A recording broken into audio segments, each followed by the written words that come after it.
Right now we're joined by Rahiel Tesfamariam, of course, with UrbanCusp.com, Zerlina Maxwell, political analyst, also Angela Rye. She is with Impact, a principal there, a political action firm, and also writer Michaela Angela Davis. And so I want to start with you. This is a story that's a lot of people may have heard in passing Angela Davis. They might have seen a T-shirt or whatever.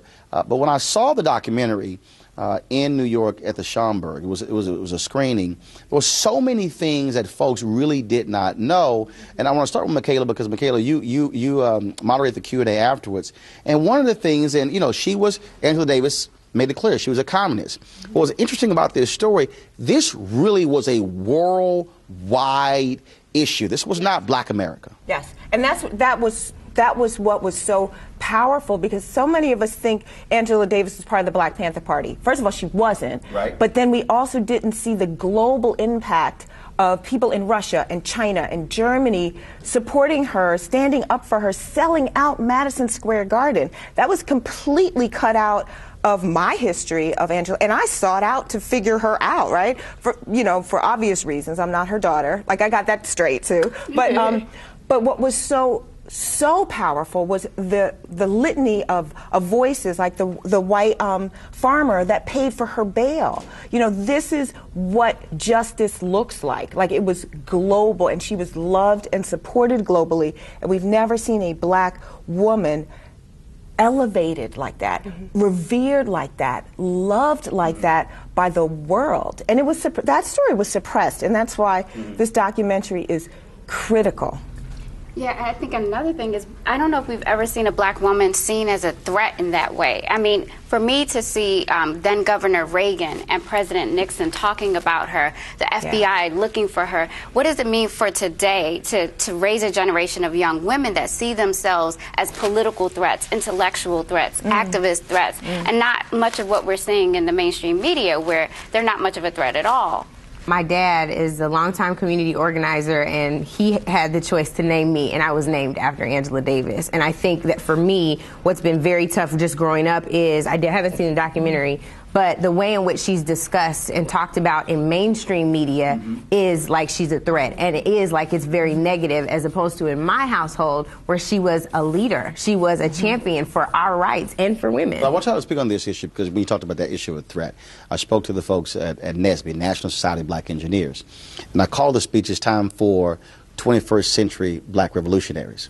And what I said, people forget this country, we had an American Revolution. And so it's interesting when you talk about a Black revolutionary, all of a sudden that becomes, oh my God, that's threatening, as opposed to other folks who are fighting for change, who are actually revolutionaries. And oh, no, they were American patriots. And so when you think about Zerlina, when you think about Angela Davis, when you think about others during that period, to sit here and somehow think that even today, that notion is still a threat, that shows to me all this post-racial nonsense discussion is absolutely irrelevant. Absolutely. I mean, nobody, as Michael Eric Dyson says, you can't be post-racial, but you can be post-racist. I think part of it is that we just focus too much on appearances, again, of women and not their power. I think Angela Davis is a good example of someone who uses her voice to empower women, to be strong, to talk about the important issues and to fight back for what she believes in, instead of just cowering and sort of, going into how females are conditioned to be polite and not to lean forward, as Sheryl Sandberg would say. And so I think that she's just a great example for the next generation. And I hope that they're paying attention, and I hope that they see the documentary and implement some of the lessons that she taught us. Well, Michaela, I'm sorry. What's really powerful, we were all talking about this, is that she won. Like, she won for real. She's not bitter, she's not broken, she's not broke. She's standing tall and able to tell her story in real time. And I think that's really significant, because often we celebrate people after they're gone. Absolutely. And she's not just standing, she's standing fly and fierce. And her girls, Sonia Sanchez was there, and Kathleen Cleaver was there, and Ruby Dee, and Harry Belafonte. All these real revolutionaries were there standing with her, and now a whole new generation gets to see what radical thought really looks like. And she made it clear that when we have radical thought, they call us militants, right? And they call white people with radical thought intellectuals. And she is also framed in this film as the fierce intellectual she is. She spoke in German and in French and smoked gold wine, and was like the leading German philosophy scholar of her time.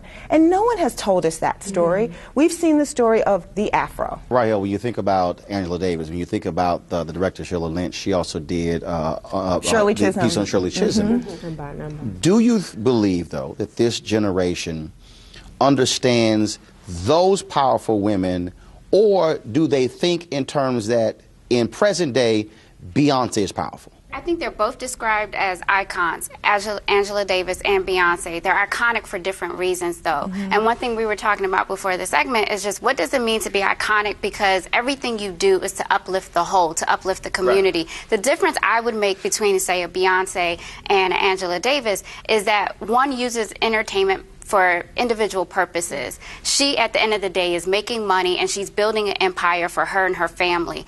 I believe everything Angela Davis did was for the betterment of a people and their struggle and community uplift. In fact, she actually said that. She actually said that for her, it was about the collective, and it wasn't about just an individual. And it's important to remember, as we train another generation of young women to be the full of who they are, to what end are they doing it? So that their faces on television, their voices are heard, or the Angela Davis paradigm where you do it because you're lifting other people as you climb to the top. Everyone who can hear this, bring some young people to see Free Angela and All Political Prisoners, because children can't raise themselves. Right. So we're responsible for bringing them the story.